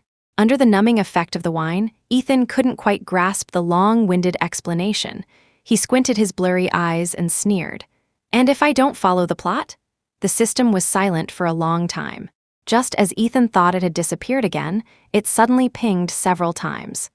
"Ethan Pembroke, the system has received a notification. Willow Gardner's friend, Sasha, will be participating in the continuation of The World Beneath My Feet. As your world is the original creation of Luna Noct, you have priority in choosing. If you choose to enter the dimension created by Sasha, she will take over from Luna Noct and complete the creation of the rest of your life." Chapter 19. Ethan's muddled brain suddenly cleared. Sasha, the best friend of Willow's he had seen in his dream. In the depths of his being, he seemed to sense a presence from another dimension. A mysterious force awakened something that had long been dormant in his heart. His heartbeat began to accelerate uncontrollably, resonating with that unknown power. A multitude of voices filled his mind, some sharp, some subtle, some old, some young, both male and female.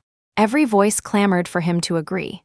Surrounded by these sounds, Ethan felt as if he had entered a wondrous state, a premonition of the yet-to-come ending. In a dark, chaotic space, Willow sat on a throne, her eyes fixed on him. He reached out and grasped the corner of her robe. This time, his hand did not pass through empty air. The cool, silky touch told him clearly that the person before him was real.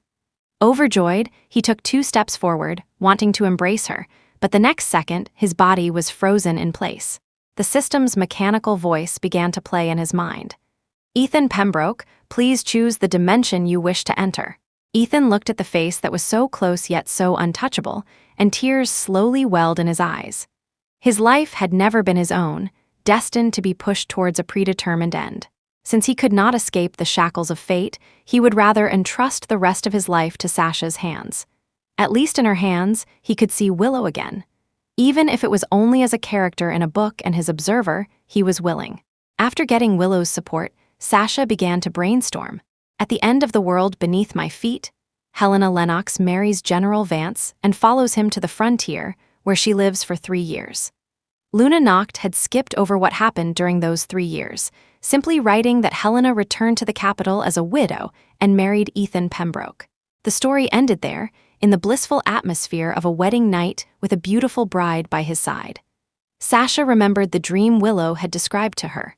Thinking about the popular transmigration genre, a strange idea came to her. She wanted to write about a woman from the modern world who transmigrates into the world beneath my feet. She would have her repair Ethan's heart, which had been broken by Helena, by telling him everything about the modern world, helping him to slowly awaken and ultimately establish a utopian society. The more Sasha thought about it, the more excited she became. She shared her idea with Willow, and after getting her approval, her confidence soared, and she began to write. Since Luna Noct had left those 3 years vague, she decided to start from when Helena left the capital and gave this transmigrated woman the identity of the Gardner family's daughter, who shared the same name as Willow. Next, she had the perpetually drunk Ethan rescue the Gardner daughter. The two hit it off immediately and quickly became close. Ethan gradually recovered from his pain. The Gardner daughter told him many things about modern life and ideas. As his understanding of the world was constantly updated, he fell in love with this unique woman. 3 years passed in the book, but it only took Sasha 3 days to write this part of the story. She sent the document to Willow and asked for her suggestions. Willow was having breakfast when she received the message. She read as she ate her bun, dropping some of the meat filling on the table, which earned her another lecture from Veronica. After reading the 30,000 words, she felt something was off. It's understandable that the male lead fell in love with the transmigrated woman, but what does she think of him? And if the male lead's heart has changed, how will the plot with the original female lead unfold later? Sasha quickly replied. The transmigrated woman also developed feelings for the male lead, but she knew she had to go back eventually, so she rejected him. Although the male lead was sad, he had a newfound ambition to work for the good of the world, so he quickly pulled himself together. Chapter 20, Willow thought Sasha's explanation was excellent and sent several praising emoji stickers. Sasha then asked another question. So, since the male lead has awakened, what should we do with the transmigrated woman who was just a tool? Willow took a sip of soy milk and single-handedly typed out the words, "transmigrate back to the real world." Sasha sent back several question marks. Willow finished the last few bites of her bun and sent a voice message to explain. Think about it. The transmigrated woman has experienced modern civilization. She could never adapt to ancient life, especially with such feudal and backward ideas. She was just a task performer without any special powers to change society. If she stayed in that world, she would be devoured by the old society, not even leaving a bone behind. She has my name, after all. Would you have the heart to let my double suffer like that? Besides, in your setting, the transmigrated woman has a warm family and a bright future. Even if she's head over heels in love, she couldn't just abandon her family and friends for a man if I transmigrated into that book. I'd come back the second I finished the mission. Love and romance aren't nearly as reliable as a smartphone, a computer, and Wi-Fi. Her resounding words were like a sharp knife plunging into Ethan Pembroke's heart. He knew that the Willow before him had forgotten all memories of him. He also knew that she was just speaking her mind. But it was precisely because it was an unintentional act, done without any knowledge of the past, that it caused him so much pain and regret. Ethan had countless times imagined that if the story could start over, he would do everything in his power to keep her. But only now did he truly understand that he and Willow were always from two different worlds. No matter what efforts he made, she could never have fit into his world. Just like the simple request, she had made one partner for life, he had failed to fulfill even that. Not to mention the smartphones and cars she missed, the equality and freedom she believed in, the family and friends she couldn't let go of. He couldn't give her any of it. Willow had been willing to give up everything for him, but apart from love, he could give her nothing. And his love was so cheap, so immature, so fickle. From the beginning of the story to the end, the love Ethan had given and the sacrifices Willow had made were never equal. Just as she had said, leaving his world the moment she succeeded in her mission was the rightest decision. Willow had once answered this question wrong, but given a second chance, she had chosen correctly. Chapter 21, the right answer was an eternal pain in Ethan's heart, but within that pain, there was a glimmer of joy. If the two of them were destined for a tragic end, then he was willing to be the one to bear the consequences. He only hoped that Willow could walk towards her future, fearless and open. Even if she forgot him completely, it didn't matter. As Willow finished her meal and returned to her bedroom, Ethan was awakened by a cold wind. He opened his eyes and saw that he was lying in bed at the Marquis' estate. The system pinged, its voice as familiar and emotionless as ever. Ethan Pembroke, welcome to the dimension written by Sasha. You have now returned to 3 years ago, just after Helena Lennox married into the Marquisate. Your current state is one of perpetual drinking and listlessness. Please drink the 3 jugs of wine on the table, then hurry to the mountain before the hour of Shen and rescue the woman who has fallen from the cliff. Ethan silently walked to the table, picked up a wine jug, and tilted it to his lips. After drinking until he was half-conscious, he stumbled out the door. It was the hottest part of summer. The sunlight was so bright he could barely open his eyes. The servant waiting at the door saw him drunk again and quickly supported him. My lord, Princess Helena has already completed the wedding ceremony with General Vance. Please, don't torture yourself anymore. Hearing this unfamiliar, youthful voice, Ethan felt a moment of disorientation before realizing he had returned to 3 years ago. He got into the carriage and, following the system's guidance, rescued the 3rd daughter of the Gardner family, who was now possessed by the transmigrated woman. He looked at the familiar, youthful face before him, at her lively, dancing movements, but felt no ripple in his heart. He knew the person before him was not Willow. She was just another pitiful tool like him. Although she had the same appearance and personality as Willow, she was not the one he loved. The person he loved was now living a happy and easy life in another world, and she would never, ever return to his side. Ethan was not drunk, he was perfectly sober. This puppet like Willow accompanied Ethan through the next 3 years. He didn't have a single dream in those 3 years, so he couldn't see Willow. But he knew that in the real world, only 3 days had passed. People often say a day feels like a year, but for Ethan, it was a year that felt like a day. He counted the time, finally waiting for the plot point where the puppet Willow would return to her reality. The 3-year storyline penned by Sasha was much gentler than the angsty, love-hate entanglement that the system had auto-generated from big data after Luna Nox's accident.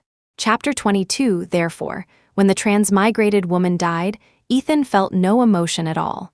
In the end, the system had to force him to shed a few tears. After the Gardner daughter was written out, Helena returned to the capital with General Vance's coffin. Ethan followed the main plot, reunited with her, and then proposed marriage. On their wedding night, he lifted her veil, glanced at Helena's shy face, and then turned and went to the study. After more than 1,000 dreamless days and nights, he finally entered a dream once more. After giving her opinion, Sasha had vanished as if from the face of the earth. Willow grew anxious and sent several messages asking for updates. 5 days later, Sasha finally sent her the newly written chapters. Willow eagerly opened the document, and her eyes were immediately drawn to the first line, which shocked her. Although Ethan Pembroke married Helena Lennox, he did not treat her with the same tenderness and consideration as before, and would even give her the cold shoulder from time to time. She screenshotted the sentence and sent it to Sasha, who quickly cleared up her confusion. Think about it. The male lead now isn't the infatuated character from the original work. Since he has loved the transmigrated woman and been baptized by modern ideas, of course he wouldn't go back to loving the original female lead. During these 3 years, he has been building his power and establishing many intelligence networks in the capital. He already understands that the reason the female lead came back to find him wasn't because she still loved him. The old emperor is aging, and the crown prince has an average relationship with the female lead. She's just trying to find a new support system for the rest of her life, and the male lead is the best candidate. And the male lead understands that getting close to the female lead is the fastest way into the center of power. He knows her well, understands her current situation, so he won't spoil her like he used to. So the reason they got married is that they are simply using each other. After listening to Sasha's explanation, Willow was convinced. She expressed her feelings in one sentence. A love-hate relationship is definitely more exciting. Watching her send that sentence, a bitter smile touched Ethan's lips. Love-hate? At this point, what love was there to speak of between him and Helena? But as the thought crossed his mind, he suddenly remembered something else. From Willow's perspective, he did indeed love Helena the most. After all, he had caused the death of his own wife for the sake of his childhood sweetheart. And after she returned to her own world, she knew nothing of what had happened to him. Chapter 23. So even though she had forgotten the past 6 years, in her subconscious, he would always be the one who liked Helena. That's why she would instinctively make such a comment. The thought of this made Ethan's heart clench in pain again. He squeezed his fists tightly and bit his lip, trying to stifle the scream of agony that threatened to erupt from him. The system sensed his pain and reminded him, Ethan Pembroke, you are currently observing Willow Gardner's life in a dream state. She cannot sense your pain or hear your voice. You can let it out. This seemingly kind reminder only made Ethan feel worse. His face was deathly pale. His fingers dug into his flesh, tearing bloody wounds, but he didn't notice, the pressure in his hand not slackening at all. The fresh blood slowly stained his hand crimson, mirroring the clouds in the sky behind him. The sky slowly darkened. System notification. Helena Lennox is very displeased with your attitude. Ethan Pembroke, please prepare to complete the big argument mission. Another year passed in the world of the book. Ethan, following the system's instructions, treated Helena with great indifference and, through her, gradually obtained secret intelligence from the imperial palace. Helena finally realized she was being used. She was naturally proud and could not tolerate being manipulated by others. So, upon discovering this, she immediately went to confront him. Looking at the countdown on the system's interface, Ethan took a couple of sips of tea and lowered his eyes. Sasha had only briefly touched upon their argument, but in this world, he would have to choose his words carefully. In this past year, he had been busy with the political intrigue of the main plot and had only seen her 3 or 4 times, always finding some excuse to send her away without exchanging more than a few words. He knew that the Helena of this dimension had no knowledge of Willow's existence and had never driven a wedge between them. But everything that had happened in the previous dimension was deeply etched in Ethan's mind. He could not forget the image of Willow, covered in wounds, disappearing in his arms. So even though the plot had changed, he could not forgive the Helena who had schemed to have her killed. Under the restrictions of the system, he couldn't lay a hand on Helena, so he could only avoid her. Fortunately, Sasha had finally made them meet. Hearing the approaching footsteps outside, Ethan put down his teacup and looked coldly towards the door that was forcefully pushed open. After all this time, Helena's temper hadn't changed a bit. Chapter 24. When she returned to the capital, she thought Ethan still had feelings for her, which was why she married him. Who would have thought that on their wedding night, he would make all sorts of excuses, feigning illness to avoid her.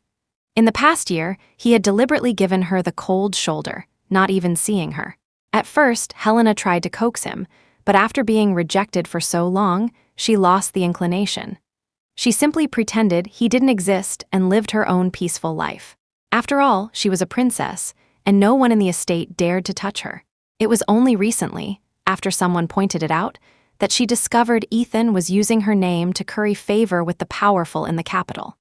When she heard about it, she was furious, belatedly realizing that Ethan had ulterior motives for marrying her. She had been pampered by the emperor since birth. She was always the one using others. Now, someone dared to use her so blatantly. Naturally, she couldn't swallow this insult. "Ethan Pembroke, what kind of shady dealings have you been up to these days that you have to hide like a rat in a sewer, afraid to see me?" Her sarcastic remark had no effect on the current Ethan. He raised his pale face and looked at the furious woman before him, a hint of mockery in his eyes. "If I am a rat, then what does that make the princess? A sow bug, eager to marry into a sewer?" Helena had never been so insulted. In a rage, she swept all the cups from the table. "Even though I have married into your champing estate, I am still the noblest princess of this empire. How dare you speak so insolently?" The hot tea splashed everywhere, soaking half of Ethan's body. He looked at the red marks spreading across the back of his hand, his face clouded with gloom. "Since the princess prides herself on her status, why did she have to scheme so hard to marry into my humble marquisate? I was merely worried that your obsession would drive you mad." Hearing her weak retort, Ethan had no desire to continue playing games with her. He stood up, his sharp gaze like an axe piercing straight through her. "The princess should stop deceiving herself back then. You would stop at nothing to break our engagement for General Vance, causing my champing estate to become the laughingstock of the entire capital. I tolerated it out of consideration for our decade-long friendship. But who knew you could be so shameless? Just 3 months after being widowed, you were already looking for a new branch to climb, even trying to use my estate to secure your future wealth and status. Did you really think I couldn't see through your web of calculations? I merely played along with your schemes and turned the tables on you, and you can't take it. Have you ever thought about how you've schemed against me time and time again over the years? I am simply giving you a taste of your own medicine." Chapter 25. Helena never expected that Ethan, who had always been so subservient to her, would turn around and accuse her. Her face flushed with anger. She raised her hand to slap him, but he caught her wrist in an iron grip. Her porcelain white hand quickly turned a bruised purple as the blood flow was cut off. She felt as if her bones were about to crack and couldn't help but cry out in pain. Just as her scream subsided, the deep, resonant tolling of a great bell sounded from outside. 9 tolls, a pause, and then 5 more. The palace maids waiting outside the door heard the sound, and a look of panic flashed across their faces. They knelt before Helena. "Your Highness, it's terrible, His Majesty. He has passed away." Looking at Helena's face, which was gradually turning ashen, Ethan revealed a rare smile. He released her hand and watched her collapse to the ground. He stretched his stiff fingers. "His Majesty has passed. Does the princess still feel she is the noblest princess in the empire?" Helena understood the sarcasm in his words, but she was powerless to argue. She had just had a falling out with her husband's family, and her only pillar of support was gone. Suddenly, she felt as if the sky was falling. Tears streamed down her face. Synchronized with the sounds of wailing in the courtyard was a voice only Ethan could hear. "Ethan Pembroke, please be advised, the main plot event, the Vermilion Gate coup, is about to begin. Please proceed immediately with your troops to the Vermilion Gate and assist the Crown Prince in eliminating the other princes who are vying for the throne." After hearing the instruction, Ethan knew the most crucial part of the plot was about to unfold, and he lost all motivation to continue arguing with Helena. From this day forward, the teetering empire would become even more unstable, and he would officially embark on his journey to conquer the world. And Helena would fall from grace, no longer able to lord her power over others. Ethan ordered the estate guards to secure the marquisate, then flicked his sleeves and turned to leave. The midday sun shone on him, and the shadow cast by his tall figure fell upon Helena, filling her with a sudden, boundless fear. She hugged her knees and shivered, feeling as if her body had been plunged into an ice cellar. In her state of terror, she thought she heard Ethan's light, ethereal voice. "What she owes you, I will make her repay, piece by piece." Seeing the thrilling palace coup, Willow squealed with excitement. She tapped to turn the page but found it blank. Seeing the reading progress at 100, she was greatly disappointed and sent dozens of messages to Sasha, accusing her of leaving her hanging. Sasha sent back a frowning emoji, lamenting her difficulties. Chapter 26, Wills, I've hit a bottleneck again. According to the outline, the female lead doesn't appear again after this chapter. If this were Luna Knox writing, he would probably have the male and female leads end up together. But I've changed so much that it's obvious they can't be together. So how should I handle the romance plotline? Seeing her so troubled, Willow stopped pressuring her and racked her brain to help find a solution. Sasha, even though you're continuing the work, the core theme of the story has actually changed. If you're sure you won't publish what you write, then just write from your heart. Don't worry so much.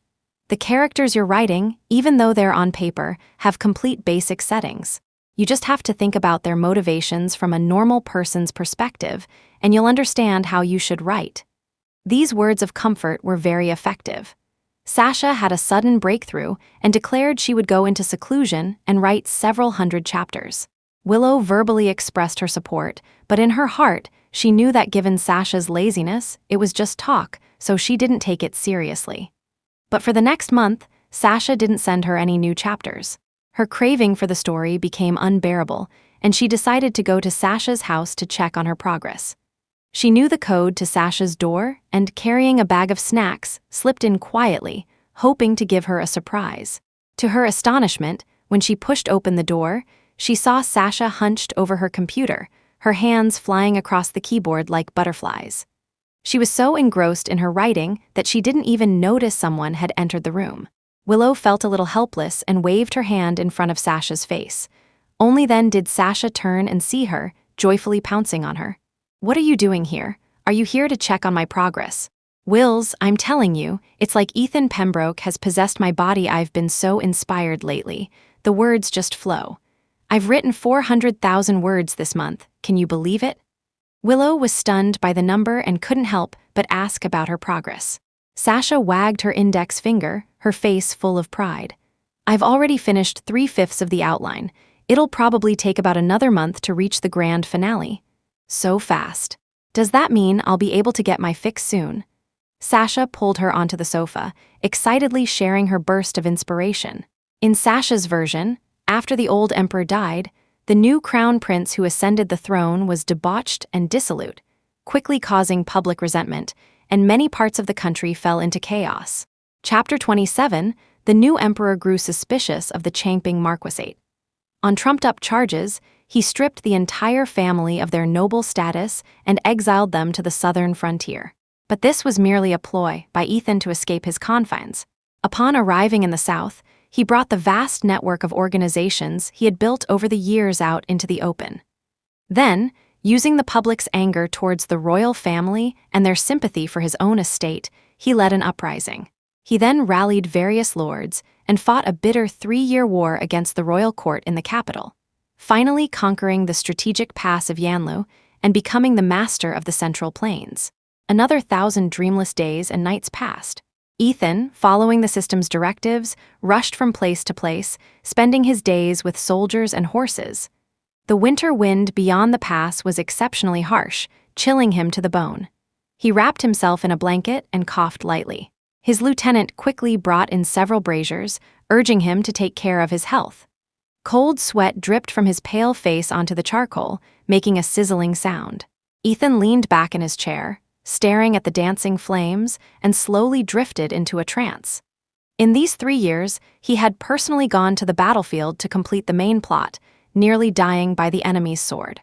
But fortunately, he was the protagonist, and he had survived. Still, his body was covered in injuries and ailments. Whenever these old wounds acted up, they brought a pain like being torn apart by wild beasts. His lieutenants, seeing his agony, had summoned countless famous physicians to treat him, but without exception, they all said his condition was incurable. His subordinates were frantic with worry, but Ethan himself felt nothing.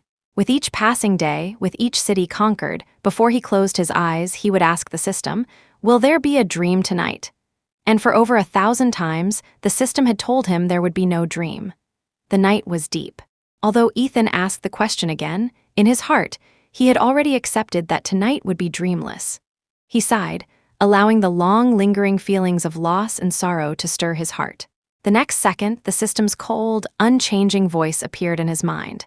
"Ethan Pembroke, hello, there will be a dream tonight." Worn down by 3 years of wind and frost, Ethan had aged a great deal. But the Willow Gardner in the real world seemed unchanged.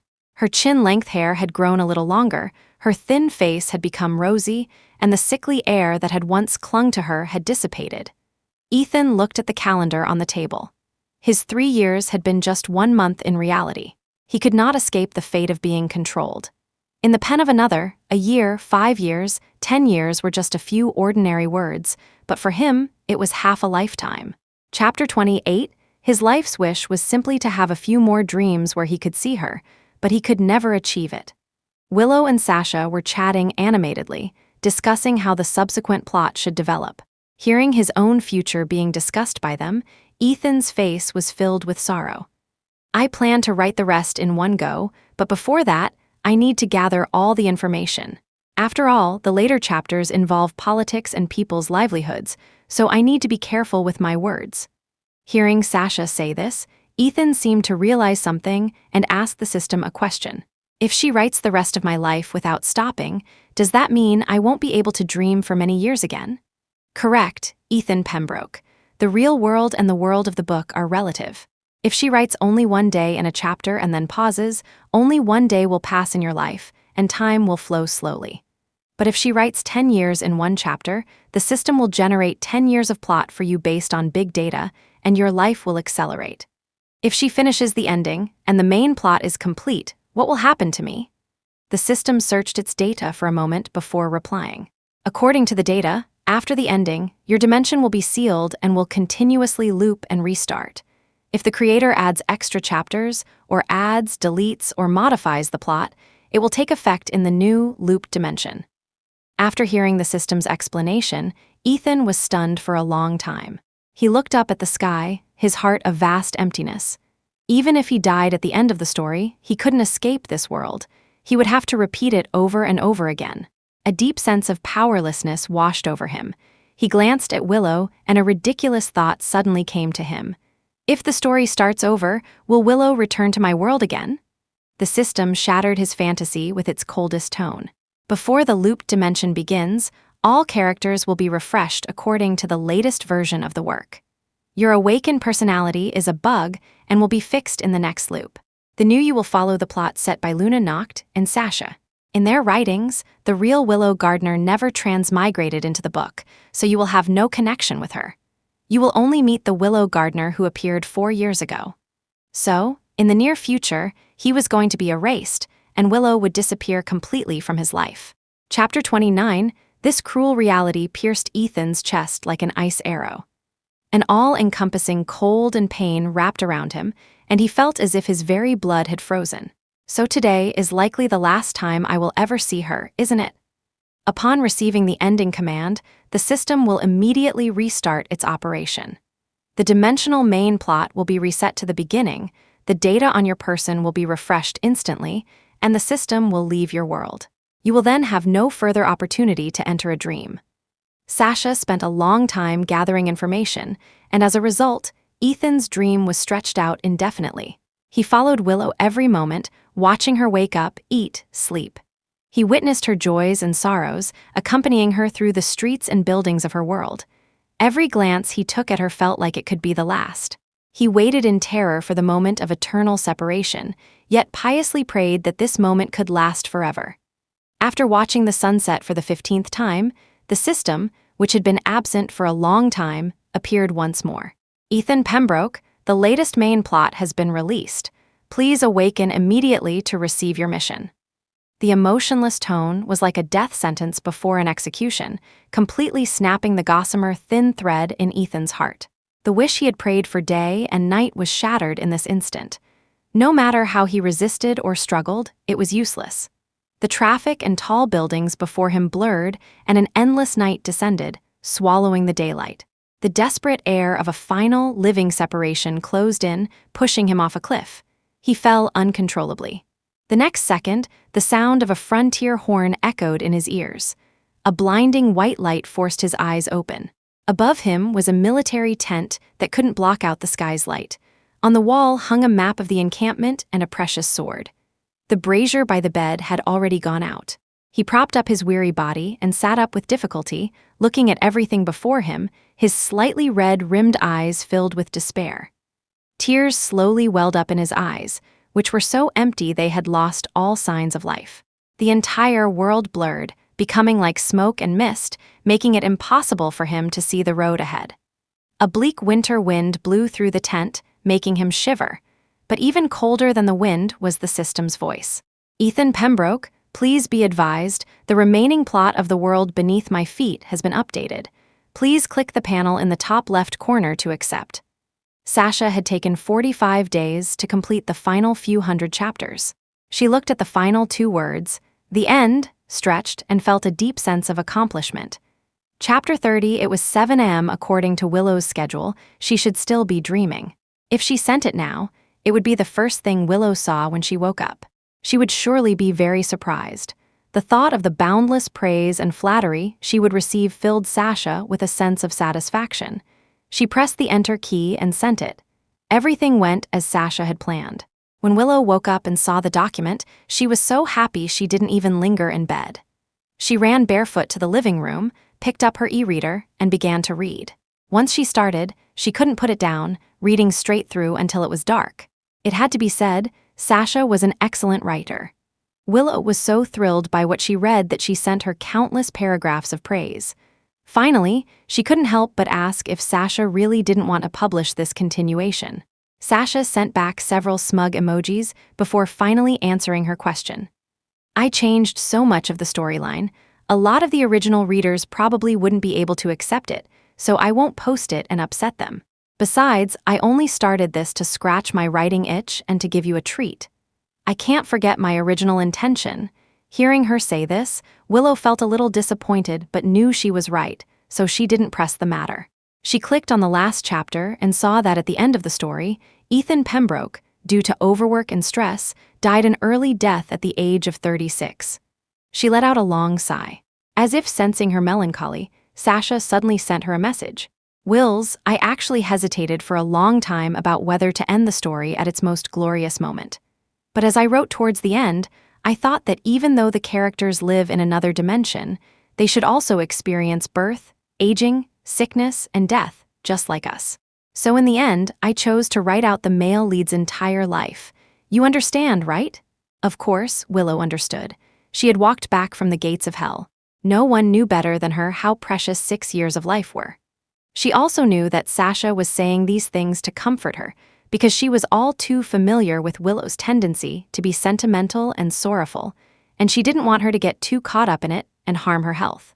So she immediately closed the document, then opened Luna Knox's original beginning, preparing to read it again from the start. Just as the words appeared, Veronica, wearing an apron, came over and gently tugged her ear. "You've been staring at that screen all day without blinking. Are you trying to become an immortal? Get over here and eat."